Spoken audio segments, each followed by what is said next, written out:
दोस्तों, नीतीश कुमार बिहार के मुखिया हैं और देखिए बीजेपी के एक बहुत बड़े कार्यक्रम में, यानी कि सुशील मोदी से जुड़ा जो कार्यक्रम था उसमें सीएम नीतीश कुमार तो पहुंचे थे। इस कार्यक्रम में बीजेपी के कई वरिष्ठ नेता रविशंकर प्रसाद, गिरिराज सिंह, नित्यानंद राय सब लोग मौजूद थे। लेकिन पहले की तस्वीर देखिए, सबसे पहले आपको जो तस्वीर दिखा रहे वो देखिए, सम्राट के साथ नीतीश कुमार इस कार्यक्रम में पहुंचते हैं। नीतीश कुमार और सम्राट चौधरी एक साथ पहुंचते हैं। नीतीश कुमार अभिवादन स्वीकार करते हैं, लोगों का हाथ हिलाकर जो है तमाम बातें करते हैं। लेकिन जैसे जैसे कार्यक्रम आगे बढ़ता गया, नीतीश कुमार यहां से गायब हो गए। अब पहले की तस्वीर आपने देखी, अब की तस्वीर देखिए, ये कार्यक्रम की तस्वीर है, मतलब बीच कार्यक्रम में। इसमें आपको सब कोई नजर आ रहा है लेकिन नीतीश कुमार नजर नहीं आ रहे हैं। आपको कहीं भी बीजेपी नेताओं में नीतीश कुमार नजर नहीं आ रहे हैं। तो एकाएक नीतीश कुमार कहां चले गए? एकाएक नीतीश कुमार क्या कार्यक्रम से निकल गए? क्या हुआ? देखिए, इस कभी भी राजनीति वो नहीं होती है जो खुलकर सामने आए। राजनीति हमेशा वही होती है जो पर्दे के पीछे होती है। अगर इस तरीके से राजनीति होने लगे तब तो बिहार में बवाल क्यों होगा। और ऐसे में नीतीश कुमार जब इस कार्यक्रम में पहुंचे, इस कार्यक्रम में देखिए दोस्तों, सम्राट चौधरी के साथ है वो, बिल्कुल सब कुछ ठीक है। मैं ये नहीं बोल रही हूं कि नीतीश कुमार गुस्सा के निकले, कुछ बात हुई, लेकिन नीतीश कुमार नहीं है। सवाल यह है कि जब नीतीश कुमार इस कार्यक्रम में गए तो फिर बीच में कार्यक्रम छोड़कर क्यों निकल गए? अब देखिए, अब छोड़कर निकल गए और अभी तक ये कार्यक्रम चल रहा है जिसमें तमाम बीजेपी नेताओं के भाषण हो रहे हैं, तो उसमें नीतीश कुमार क्यों नहीं है? क्या नीतीश कुमार को बोलने का मौका नहीं दिया गया या फिर इसलिए नीतीश कुमार को हटा दिया गया? क्योंकि पहले तो आपको पता होगा कि नीतीश कुमार के कार्यक्रम में लाइव प्रसारण को बंद कर दिया गया, मतलब लाइव नहीं हो सकता है नीतीश के कार्यक्रम में। अब जब यहां पर नीतीश कुमार पहुंचे तो नीतीश कुमार पहले तो नजर आ रहे थे। नीतीश कुमार सम्राट चौधरी के पास गए और बैठे भी हैं, बकायदा नीतीश कुमार चेयर पर भी बैठे हैं। लेकिन दोस्तों, जैसे जैसे कार्यक्रम आगे बढ़ा, प्रोग्राम आगे बढ़ा, तो वहां पर से नीतीश कुमार गायब हो गए। वहां पर से नीतीश कुमार क्यों नहीं नजर आए, ये चर्चा का विषय है। नीतीश कुमार की उपस्थिति वहां होनी चाहिए थी, तो थोड़े देर तो नीतीश कुमार रहते, क्योंकि भाजपा का यह कार्यक्रम था। फिर नीतीश कुमार कहां चले गए? सवाल कई सारे हैं कि आखिर एकाएक कार्यक्रम में छोड़कर नीतीश कुमार कहां निकल गए। तो सवाल कई सारे हैं, बातें कई सारी हैं। हालांकि आज नीतीश कुमार सुबह सुबह से इस कार्यक्रम में पहुंचे थे, सम्राट चौधरी के साथ नजर आ रहे थे, लेकिन एकाएक नीतीश कुमार इस कार्यक्रम से उठकर चले गए। यानी कि आगे का जो प्रोग्राम हुआ उसमें नीतीश कुमार कहीं भी नजर नहीं आए, उसमें नीतीश कुमार की मौजूदगी कहीं भी नजर नहीं आई। बीजेपी के बड़े बड़े नेता रविशंकर प्रसाद, नित्यानंद राय, गिरिराज सिंह सब लोग इस कार्यक्रम में थे, लेकिन अगर कोई गायब रहा तो नीतीश कुमार वहां जाकर भी अचानक से निकल गए। तो ऐसे में हो सकता है कि देखिए, मुख्यमंत्री है, उनका अपना कार्यक्रम है और वो इतने देर तक किसी कार्यक्रम में नहीं बैठ सकते हैं। लेकिन नीतीश कुमार कुछ बातें बोलकर जाते। हालांकि नीतीश कुमार वहां गए और उसके बाद निकल गए। तो सवाल कई सारे हैं, ऐसे में बातें कई सारी है। फिलहाल इस खबर के लिए इतना ही। नीतीश कुमार तो नहीं, वहां पर नहीं थे, लेकिन और भी बीजेपी के बड़े बड़े नेताओं का बयान आया है। आज इस कार्यक्रम में बोलते नजर आ रहे थे, उनकी बातों को अब आप सुनिए कि क्या कुछ वो कह रहे हैं। देश के यशस्वी प्रधानमंत्री आदरणीय नरेंद्र मोदी जी ने प्रगति की 50वीं बैठक आज से कुछ दिन पहले किया है। साथियों, मैं कुछ विस्तार से उसके बारे में आपसे चर्चा करना चाहता हूं।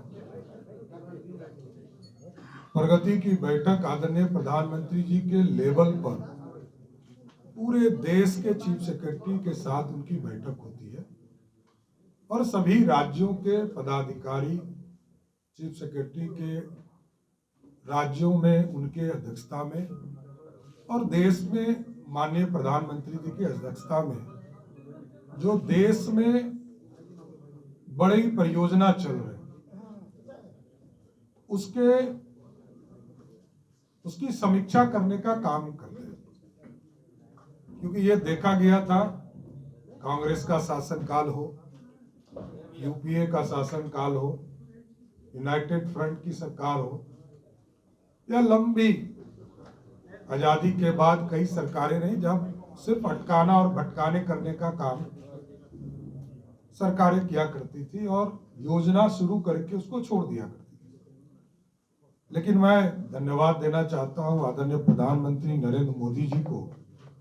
उनके नेतृत्व में प्रत्येक महीने बैठक भी होती है, समीक्षा होती है, और बिहार जैसे राज्य को आज के तारीख में मैं कह सकता हूं कि लगभग 7.5 लाख करोड़ रुपए का इन्वेस्टमेंट बिहार में चल रहा है।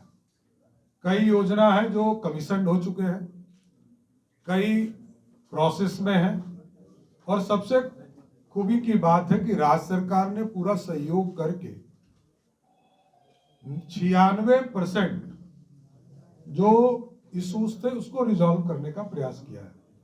पूरा लिस्ट आपको उपलब्ध करा दिया जाएगा।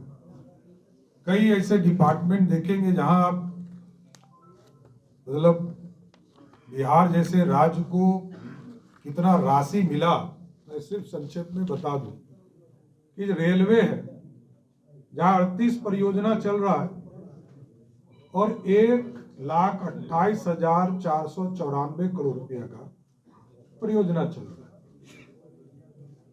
और उसमें से जितने इश्यूज थे 72 स्कीम है, और 72 स्कीम में 68 स्कीम के इशू रिजॉल्व हो चुके हैं।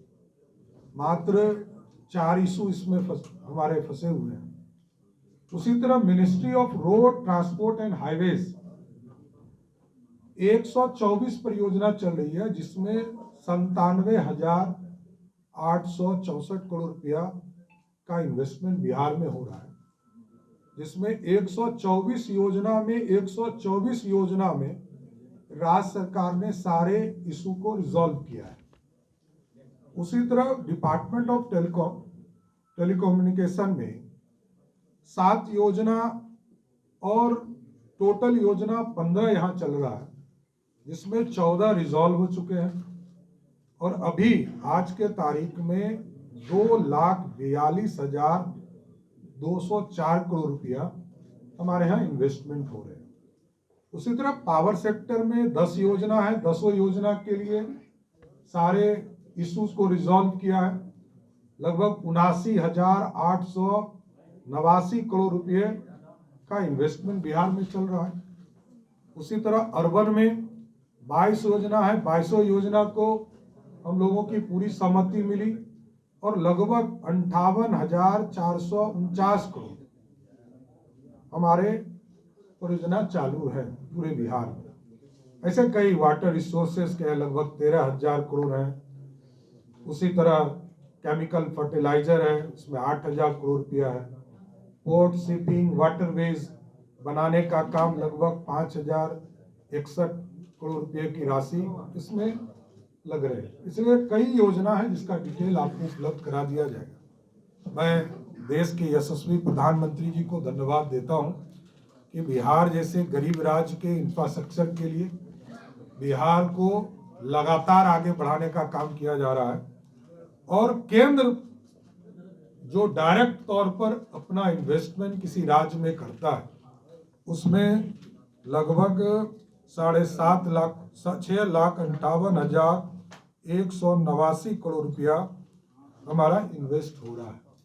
इसलिए गौरव का क्षण है। मैं प्रधानमंत्री जी को, आदरणीय नरेंद्र मोदी जी को धन्यवाद देना चाहता हूं आपके माध्यम से, जिनके मार्गदर्शन से, जिनकी बैठक से, जिनकी तपस्या से, और सभी राज्यों के चीफ सेक्रेटरी इसमें लगकर सभी राज्यों में जो इश्यूज है उसको रिजॉल्व करने का काम कर रहे हैं। ये एक महत्वपूर्ण कदम है।